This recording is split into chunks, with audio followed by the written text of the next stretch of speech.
xogayaha guud ee qaramada midoobay Antonio Guterres ayaa ka hadlay dhibaatooyin laga dhaxlaya COVID-19 ee wali taagan iyo kuwa mustaqbalka dhow soo ifixi doona marka la eego sida ay wax u socdaan.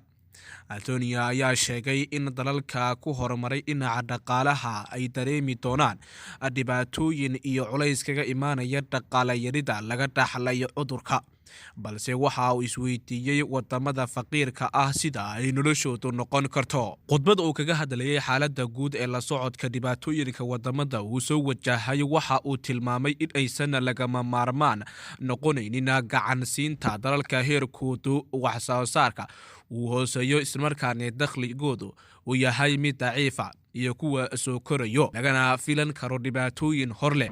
dhibaatooyin muuqdo iyo kuwo laga cabsi qabo ayaa laga dhaxlay COVID-19.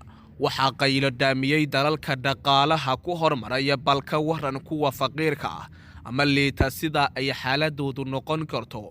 waa in aynu u istaagnaa sidii wax looga qaban lahaa arrintaas, ayuu yiri Antonio Guterres. warbixino isxigxigay oo marar kala duwan ka soo baxay qaramada midoobay waxa ka muuqda walaac saameynta cudurka coronavirus oo muddo xayiraad ku soo rogay wadamo kala duwan oo caalamka ah.